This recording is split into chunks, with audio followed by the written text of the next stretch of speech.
Alright, beginners battle report. We had our first match in the Spearhead League.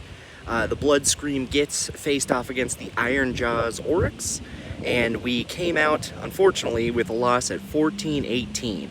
So, what we're gathering from this game is twofold. Number one, we have to be very careful about screening. The most devastating move of the whole match.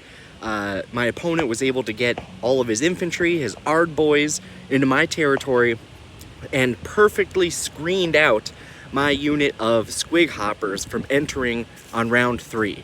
So if your army has a unit that enters partway through the battle and has restrictions like 6 inches away from all enemy units, etc., definitely pay attention to that.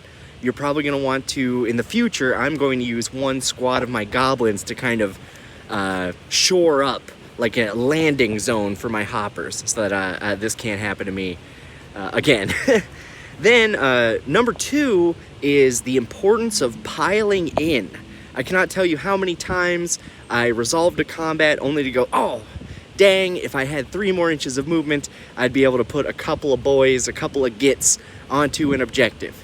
In Spearhead, the map is so small that every extra inch of movement you can get is extremely valuable. Movement is really kind of king in this format, so that you can get to different objectives, so that you can accomplish your secondary objectives. You might have to be within 3 inches of the edge of the board, etc. And getting some extra movement is super valuable. It's very easy, in my opinion, it's very easy to forget because you're already all locked up in combat. You think, okay, let's roll the fight dice. But before you roll those dice, you get to move all your guys 3 inches. And that can be very useful for not only positioning onto objectives, but you could move those guys so that they're in combat with other units they weren't in combat with at the beginning of the phase. So do not forget and do not underestimate the importance of piling in. So that's kind of my first couple of big takeaways from the Spearhead League.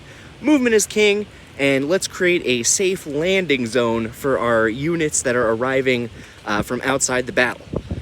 We'll see you next time.